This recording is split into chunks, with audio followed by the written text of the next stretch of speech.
Hi, I'm Shelley Maurer, And I'm Cher Emmerich.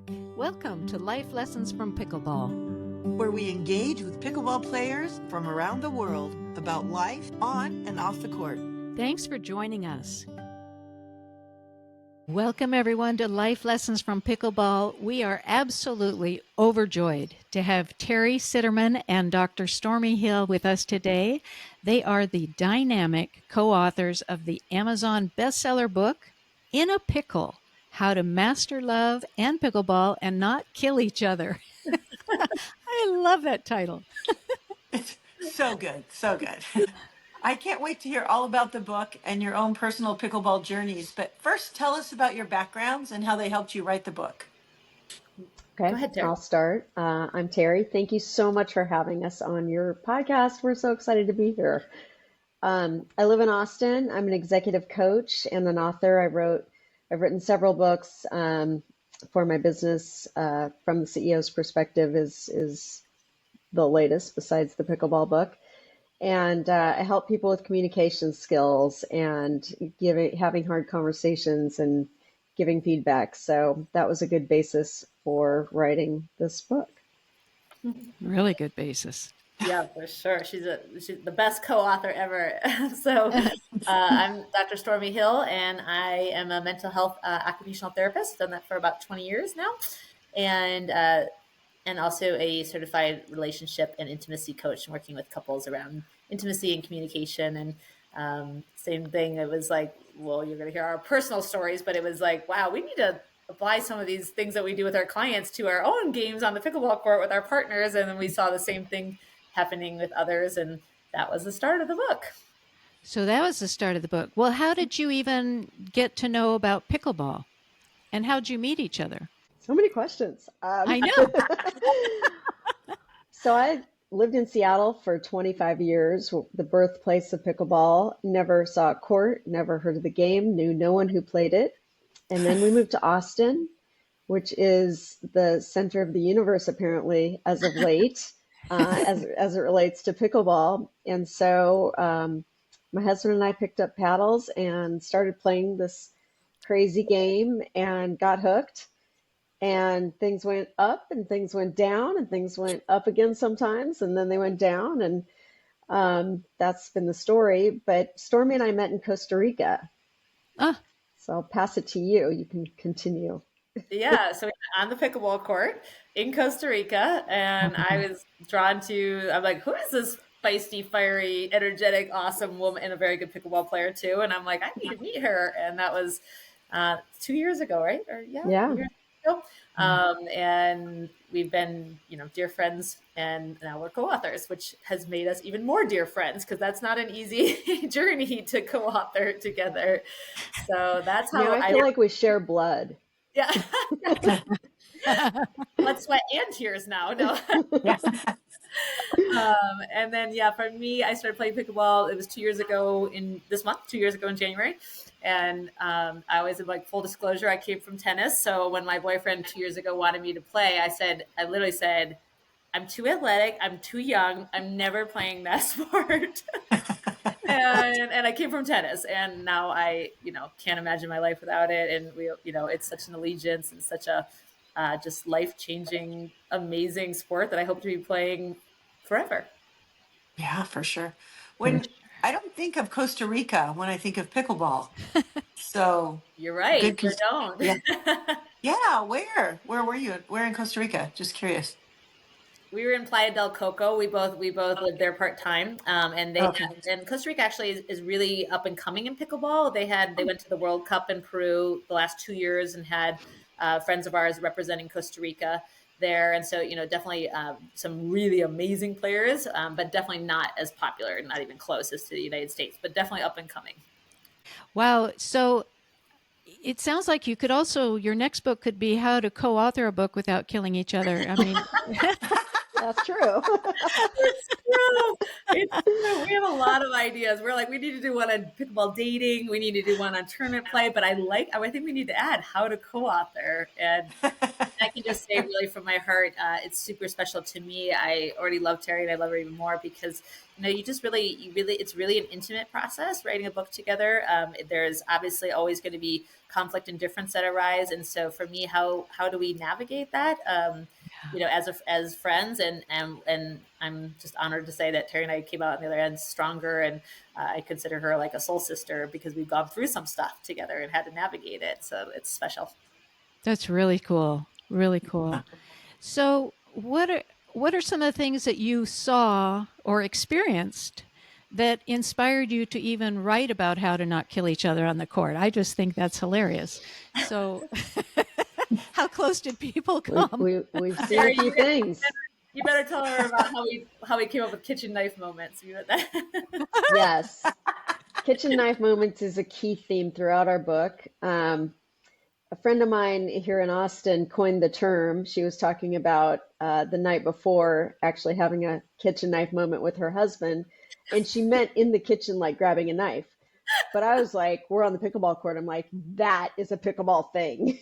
Because how many times do you want to stab your partner with a knife or a paddle or whatever is handy because they rolled their eyes or they said something stupid or they thought it was a coachable moment when it was clearly not a coachable moment.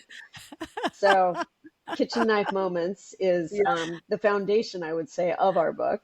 Yeah, and I think it's so true. And when she told me that, I was laughing so hard. I'm like, that is absolutely has to go in the book. But I think for me, Teri and I could have similar stories in that we have really great relationships with our love partners, and then it kind of like started to fall apart or totally fell apart on the court as we got better. Kind of at the beginning, it was fine when we were both beginners, but then as we got better and started getting into tournament play, it just fell apart, and I was like, very sad because I was like, can we even play pickleball together? And I'm like, come on, I'm a therapist. We got to we got to be able to figure this out. And I wanted to. I love playing with him. Well, I didn't love playing. I used to love playing with him, and then I didn't. And so it was really like, can we apply some strategies that Teri and I both know work in our professional lives and apply them to the pickleball court and apply them to relationships? And so we started playing with them ourselves, the two of us in our partnerships, seeing that they were effective and worked, and then started talking to friends and seeing the same things even at the tournament level of couples fighting, down at the PPA events. And if you're playing against them, you're excited because then you're about to win the next few points. But it's not fun when it's happening to you. And so really that's how it started. It was just like, how do we apply things that we're doing in our professional life to the pickleball court, because it is such an awesome test of your relationship. What happens? Why is it that when we get on the court with someone that we love dearly, why isn't that a natural to just be rooting for each other? And great question. Well, yeah. What's the answer? Teri's go thinking. ahead, relationship coach. I have many thoughts, but go ahead. Here's what Teri's gonna say. So I think for me, I'm gonna quote our pickleball pro in Costa Rica who said we expect more out of our partner, of our love partner, right? So which is kind of like, it's true, but also like we were like, why does that mean that we have to have less grace with our love partner? And how do we have more grace with our love partner, or the same amount of grace? Because my partner was delightful when he would play with a woman that wasn't me, and I was like, what the heck is going on? And he probably would say the same about me. And so I think that's true. We do have expectations of those we love, and it can just go awry because we also make a lot of assumptions about our love partner that we don't maybe make about other people. But it's a great question for sure. With my husband, with Raj, he's a very good athlete, and he got good at pickleball very quickly, and didn't, until he read the book, really couldn't comprehend that people don't learn in the way he learns. People are not masters of a particular subject like he is. He's an engineer. He studies the game and he masters it. I mean, PPA TV is on all the time in our house. And he's constantly like watching Ben Johns, watching, how they do whatever shot. Strategist too. He's such a strategist. He's a strategist. And really he didn't understand that if he tells me how to do something different and I don't do it right away, that's what most people do. Most people don't do it right away. Yeah. So there was kind of a personal struggle in style, and not everyone learns at the same way, in the same way, or at the same pace. And then his level, I thought I was competitive until he told me I wasn't, first of all, but also until I met people who are like well beyond like real competitive. Like I'm competitive about the things I want to be, but not everything. And his level is a bit otherworldly. That is funny. It occurs to me too that our loved ones, we almost feel like they are a reflection of us more than we would be with somebody who's just another partner. But so if my partner messes up, it feels more personal, like, oops, I messed up. And so I can see how that would get kind of mixed up with the intimacy. It's Yeah, complicated. it is It's complicated. complicated. I mean, that's why we say it's a little microcosm of your relationship. The pickleball court, playing with your love partner, is a microcosm of your relationship, not a mirror, but like an intense little microcosm. And we also say that Teri's line in the book is that it's like a communication workshop nonstop. It really is. But it gives you an opportunity to actually deepen your relationship, which is why we say to love more, like foundationally, actually make your relationship better and win more points, right? So it's both. This really is a relationship book that just happens to take place on the pickleball court. Yeah, I could see this book for anything. I mean, pickleball Yeah. is kind of the hook, but Mm-hmm. it applies to everything in friendships and marriages or partnerships and working Yeah. with Right. people at the It's office. true because when we came to the point where we didn't think we could play together anymore, I felt despair. I felt absolute Yeah. heartbreak because I want to play with my husband and I want us to be that couple that, or contenders. But it didn't look like we were going to be able to survive playing pickleball together and or life at the moment. I was like, I've never thought of this before, but I'm not even sure I like you. Um, Yeah. so Because it pickleball's really everything. So Mm-hmm. pickleball's It is. everything. Yeah. And yeah. so we really had to find we had to find a way back. We had to. Yeah. And so the book is really a big piece of learning how to do that. And now giving people sort of a guide of how not to go off the rails in the first place. Yeah, right. Exactly. Preventative, right? Hmm. Yeah. So I don't have a partner yet, but my next partner I know is going to be a pickleball player, and I want to Right. have that in my back pocket before Yeah, I. You want to absolutely. read this out loud to them. Yeah, there you go. There you go. Great idea. Yeah, I used to say, that's so funny. When I was single, I would say, I'm only going to date men that have like read this book and this book. Now I'd be like, I'm going to date men that play pickleball and that have read this book if I was single. Saying that. Yeah. Yeah, it's really true. I mean, we even talk about the love languages, the 5 love languages on the court, like how to apply them to the pickleball court, right? Gary Chapman's 5 love languages, because it does really apply. Like that's made me think of when Terry said that, like you're trying to like. There's a lot going on. There's a lot of communication. There's a lot of nonverbal communication going on. There's also expectations and intentions, and there's just so many places that it can go awry, or there's so many places where you can like learn to rock it relationally on the pickleball court, where it really does give you a little bit of a workshop.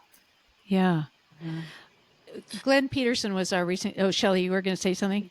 Well, I was just going to say, I'm thinking also it's a sneaky way to get a husband who maybe hasn't been open to work on communication issues. If you've been trying to get Ah, him to go to marriage counseling and it hasn't worked, you can say, "Hey, I got this pickleball book." yep, we're gonna win So, more points and we might yeah, play better. Yeah, I love it. I like your thinking, Shelley. I like it. yeah, yeah. Great suggestion. Great suggestion.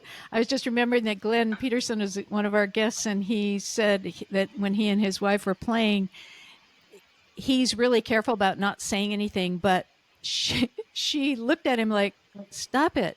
And he said, "What? I didn't say anything." He said, "No, you just tipped your head down." And I know what that is. Like, "Oh, I didn't even realize that's what I do." So Uh-huh. we're so conscious of every little thing that we wouldn't be of a regular partner that we don't live with. Yeah. We wouldn't So care. what are some of the suggestions you can give our audience on just some tips who are ready to who have their kitchen knives pulled out, how to put them back in the sheath? Right. Go ahead, Jared. Well, my favorite tip is in pickleball and in life, always have a safe word. And when that safe word is spoken, ours is pumpernickel, theirs is pineapple. Pineapple. Apparently pineapple is a very common safe word, so I highly recommend something else. But when that safe word is spoken, everything stops. Everyone goes back to their corners, regroup, reset, do whatever you need to do. But whatever was happening, this Yep. discontinues.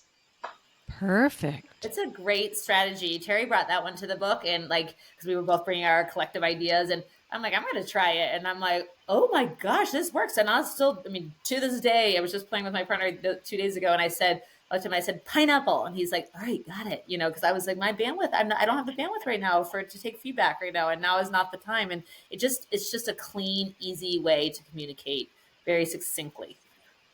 Oh, I like that. You know what? I've never thought about using a safe word, like even in an argument or something like that. Usually they talk about safe words with sex. Yeah. But here's safe word in every part of our lives. At any point, if we feel like, whoa, I'm overwhelmed or whatever, Yep. just say that word and It's a reset. I think it's a reset for both of them. Reset. For me, it's a reset for both of us.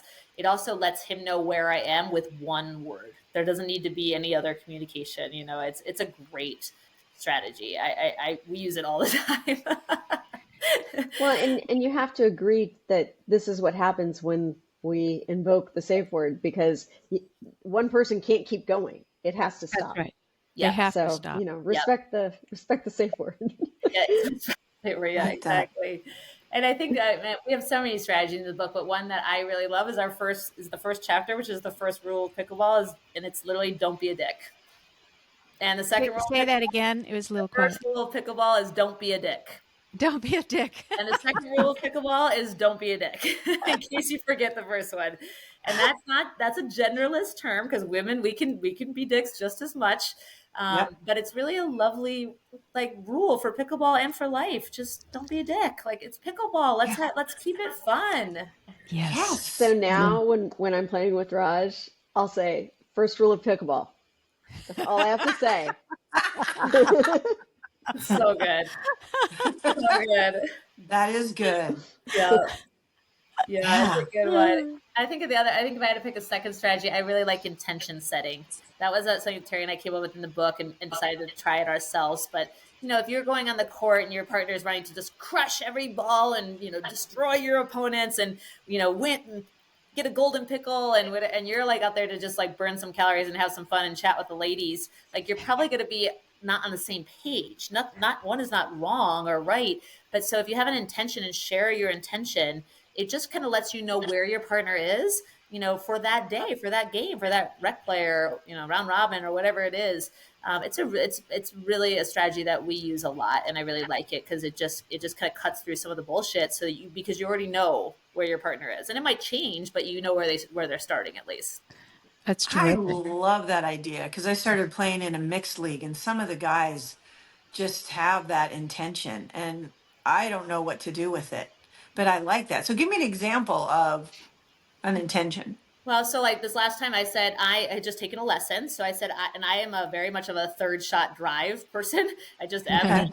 I came from tennis and my personality. And I usually am playing with more guys than ladies. And so I've just gotten into the third shot drive.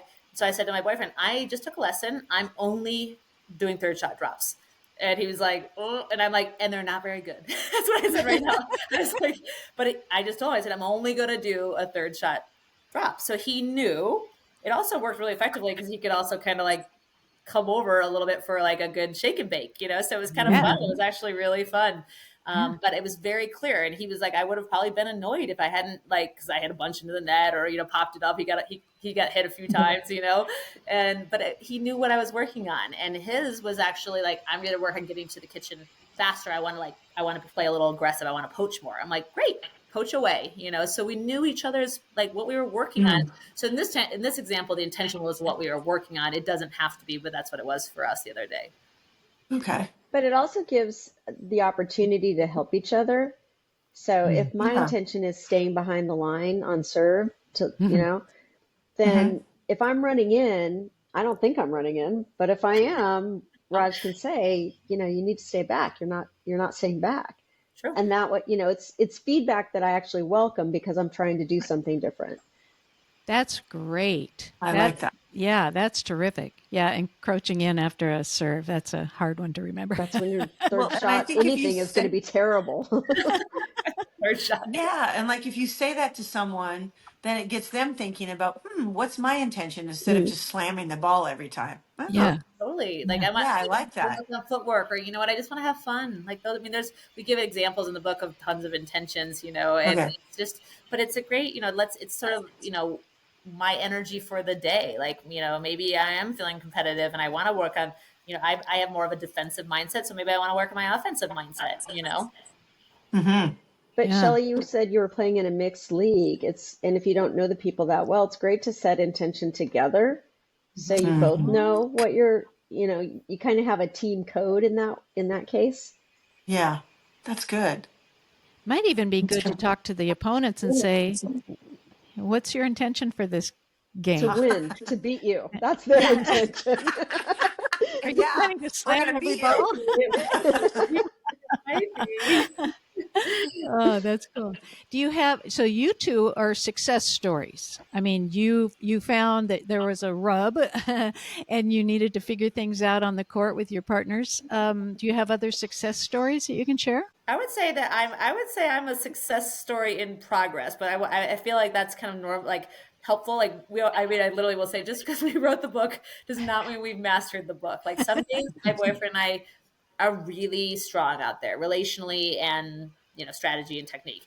Other days, I'll be like, we both need to reread the book. Like we'll joke about it. But because we're works in progress, we're messy mortals. We all are. And relationships are such a crucible for our own growth.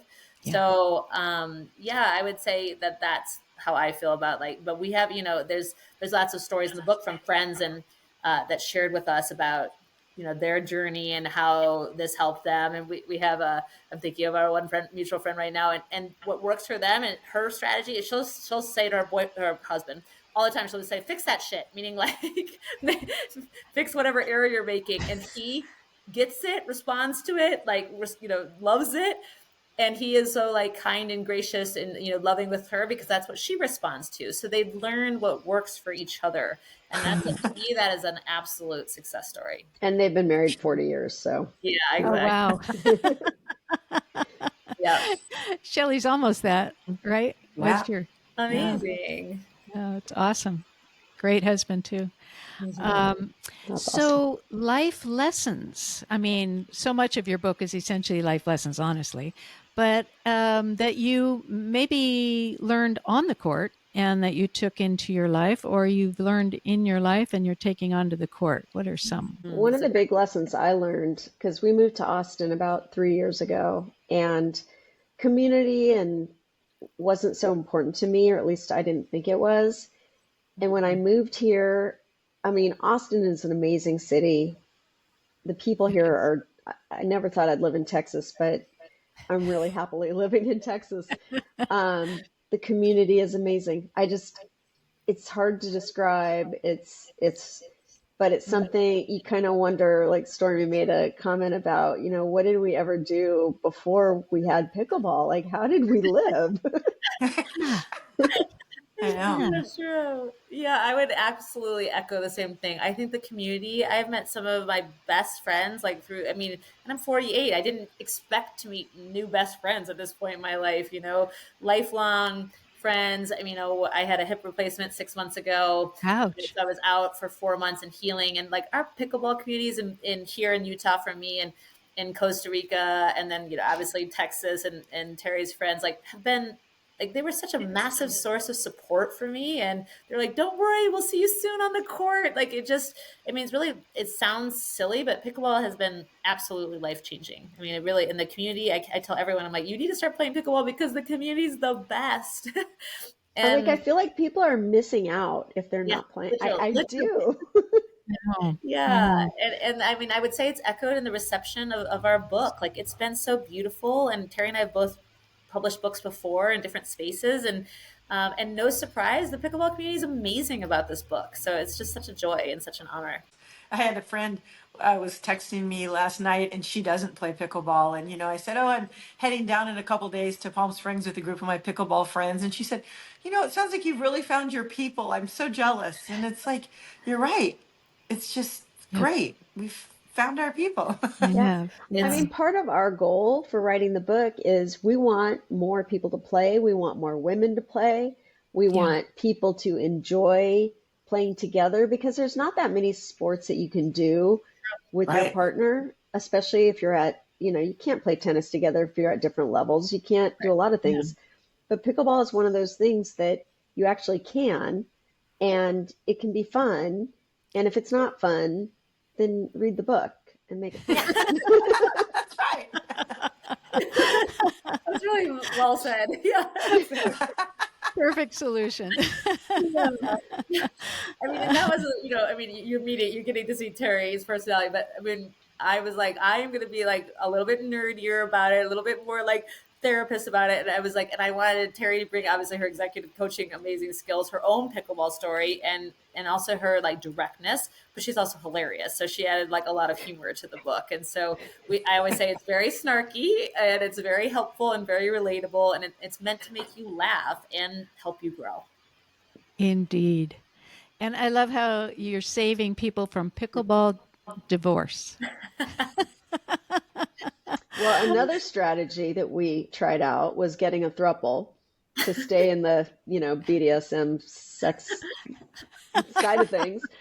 We, my husband and I found our friend Jed, who played with me during mixed double tournaments and played with Raj in men's double. So Jed was our throuple. We've since kind of released Jed a little, not fully, but he's less involved, but he's still involved. Awesome. Hilarious. Great. I think you've just increased the interest in pickleball. I know, like, who knew? Safe words and thruples, lots of pickleball. I tell Oh you, my gosh. So it's cool. fun. Oh, So that's cool. We joke hilarious. about that in the book because we're like, you just kind of mentioned, Sherry, you mentioned a little bit, you teed towards it, like how we have, we expect more out of our partner, but also we try to like make assumptions. And we say in the book, like when you are playing this sport of this intensity and this competitive in a small space with the person you're having sex with, there's a lot of things that can go wrong, and that's complicated. And then they might end up sleeping on the couch, and nobody wants that. So Nobody wants that. Nobody. Oh my gosh. Well, you two are adorable, and the book is outrageously wonderful. Yeah. And we never did introduce our fourth, fifth person, our little being there, Ren.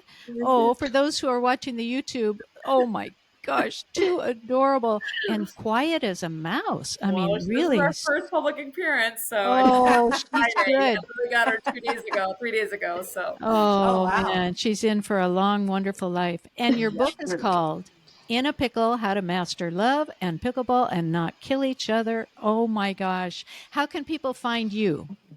The book is on Amazon, so that's a great way to get it.